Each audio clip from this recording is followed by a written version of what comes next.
Team of the Year is finally upon us, and the Nada Dollars, well, we're on a mission to make as many of the Team of the Year cards as we can. So in this episode, I am going to go through what I did with the forward launch of Team of the Year. I'm also going to go through what I'm going to do with chase cards going forward. My God, what have they done to you? And then we're going to touch on preparing for the defense and goalie release of Team of the Year. However, there is something I want to address before we get into the episode, and this comes in from Dylan Davies. This was on one of the latest Who Should You Choose episodes. Just a comment on the content on your channel. I would like to see a higher frequency of no money spent, like in previous years. In the past couple games, you've put out multiple per week, and the editing has been really funny. Just seems like that series has taken a back seat this year, and I'd like to see it return to its prime. The Simpsons memes and editing style were the best in the past. And given the likes, it looks like a lot of you agree. I, too, couldn't agree more. The real issue that I've had with no money spent this season is that I've been streaming about 5 to 6 hours a day. Because my channel is a daily upload channel, I'm finding it super hard to find like 3 to 4 hours to edit one of the No Money Spent videos, and that's really the main reason as to why I haven't uploaded it the same frequency as in years past. I love editing. It is one of my favorite things to do. I just haven't really done well at finding the time every week to do so. So, that being said, I'm going to change things up. I am only going to commit to one No Money Spent video a week. However, I'm going to spend 30 minutes to an hour every single day working on the video throughout the week. That way, when the video comes out, you're getting the best I can possibly put together, and hopefully you guys enjoy it. All right, so everyone that was not in the live stream for the Team of the Year drop, I spent about 2 hours going through all of the busted sets, ridiculous autofill nonsense, and creating an entire B&D lineup, and I was able to cash in enough that I had saved over the last 2 or so weeks to make Nathan MacKinnon. You're perfect! Another big bonus was that I was actually able to get his nominee card from the few nominee packs that I made leading up to the event. Nathan MacKinnon. Let's go! Next up, I had a decision to make. Obviously, I made the X Factor Connor McDavid, which took about 2.5 months. And while everyone could predict that the Team of the Year McDavid was going to come out, I truthfully couldn't predict that it would have legitimately been the exact same card. On top of that, to double down on the issue, they made us trade in the most expensive card in the history of the franchise and charge us another $487 overalls. So I went through trading in all the other stuff that I had in my collection, 81s, 82s, 83s. I threw 84s into the 83 overall set just to see how many cards that I had to work with. And good lord, if we don't get a complete rework of the set animations and packs and the UI in general to save us some time here, I'm really not sure what they're doing. That being said, I finally had enough 87 overalls, and it was time to make a decision. Like, if I don't know if I'll have enough to make another Team of the Year player. So if defensemen come out and I want a defenseman, I don't know if I'm going to be able to do it. Ain't it easier to just upgrade his X Factor? Well, first of all, he has to get the upgrades. The thing that a lot of people aren't considering is the fact that he has all of his abilities now on his Team of the Year item. He just has it. So his X Factor gets all the exact same abilities, but he has to physically upgrade. And he just got an upgraded 90 overall, so when is he going to receive his next one? March? It. I don't want to think about it anymore. That makes me sick. So after some internal debate going back and forth if I wanted to actually do the trade-in, I decided to pull the trigger, and now I've got the 90 overall Team of the Year Connor McDavid. I think for anyone that has the X Factor Connor McDavid, your focus should be on trying to get Nathan MacKinnon first, and then if you're able to, by the end of the event or the end of the forward release, which would be next Friday at 1 p.m. Eastern time, I would then try and do Connor McDavid. If you can't, it's not really that big of a deal because his X Factor card will eventually end up getting everything that Connor McDavid's Team of the Year card has. You just have to wait for the individual upgrades. I do want to touch on the larger issue here. A lot of people that weren't able to make Connor McDavid's X Factor or just ignored it because of the insane price and essentially saying that your advantage was to have the Connor McDavid X Factor for a few months while the rest of the player base didn't.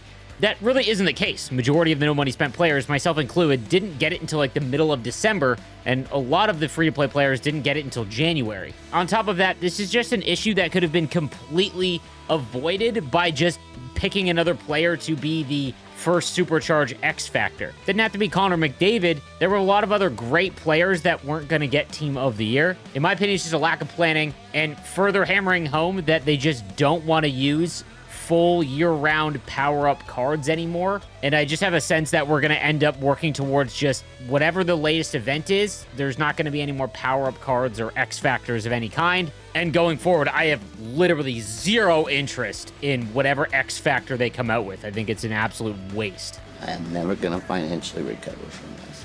So the other big benefit from getting Nathan MacKinnon and Connor McDavid's Team of the Year items is that I've got a lot more options when it comes to synergies. These are the first cards, or among the first cards, that get a lot of customizable synergy, so you can pick and choose which ones you need to help out the card itself or just to help out your team. So because Nathan MacKinnon and Connor McDavid both have a bunch of synergies, I was able to get Sniper Forward, Agility Boost, Pinpoint Shooting Boost all activated, on top of the fact that they each had 5 abilities that you can throw on for free. When it comes to the rest of the synergies on my team, as you can see, now I've got quite a few, and it was kind of difficult to actually activate many throughout the year simply because customizable synergies are no longer a thing. Something else I want to point out about abilities is that if these are the first cards that have 0 cost abilities for you, you actually have to go in and manually select them to be activated. They won't just be on automatically. So make sure that you go through your lineup and put on all of the free zone abilities and X Factor abilities that you've got. As you can see, I've got all of the abilities I can on Nathan MacKinnon and Connor McDavid to take full advantage. When it comes to how they play in game, it is as to be expected. They are just insanely fast. If you have not used any of the 99 fantasy items, these are easily going to be the fastest cards that you've used in the game so far. They are noticeable every time they have the puck, even if they don't. And low-key, sometimes just like hard to control when you combine Elite Edges and Wheels and the fact that they're among the fastest cards that have been released. Both have great shots and they're super fun, and they're extremely difficult to defend. Everything that you would come to expect between Nathan MacKinnon and Connor McDavid. The one thing I noticed in my few games of playing with them is I don't know if it's because they have wheels or just the issue with line changes in general in this game, but they run out of energy so fast. It's not like their endurance is awful, but it actually made me go into my strategies, and I think for the next few games, I'm going to legit put the energy and efficiency meter all the way down to efficiency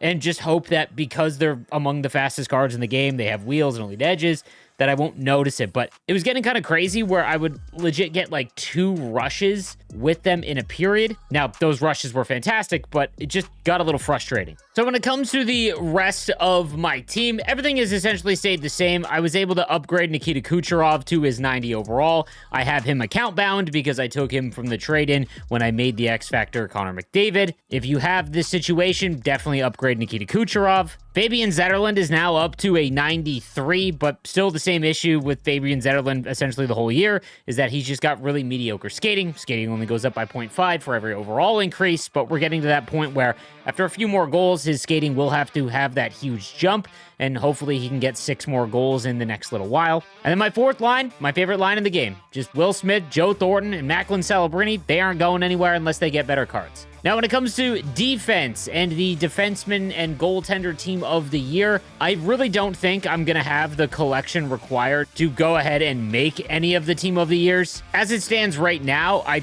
really don't have any untradeable or tradable 87 overall cards left. And as you can see, I still have Taylor Heisey's nominee card, but I'm not going to make her Team of the Year item. And if Evan Bouchard were to get selected for Team of the Year, I might consider him because of the small discount I'll get for having the card, but I'm really going to have to get lucky with just pulls. I mean, again, I have a lot of 82 overalls that I guess we'll throw into the sets to see if I can get close. But even if I were to go out and grind for all of the Team of the Year collectibles via objectives or moments and wildcard, that's only going to get me 387 overall items, and you need 15. Now, I do want to talk about the no money spent players that started around the holiday season. You can earn 387 overalls from this event, and I would do everything in my power that I could to leave the event with Connor McDavid's base Team of the Year item. In my opinion, it is the one good addition that they made to the Team of the Year event. I like that they allowed players to at least get involved with the event. They don't have free abilities and they're not going to upgrade, but this 90 Connor McDavid is going to be on your team for a majority of the game,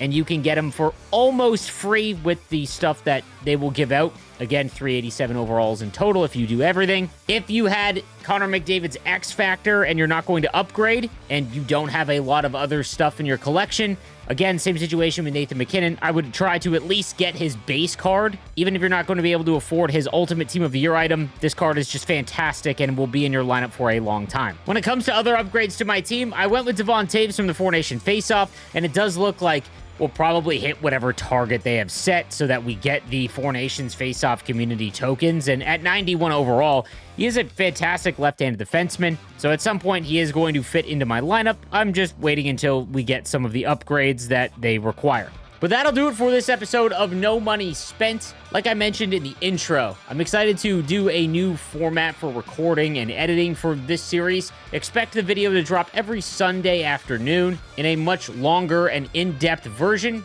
with the best editing that I can possibly provide. Thank you guys again for watching, and I'll see you next episode. Have a good one.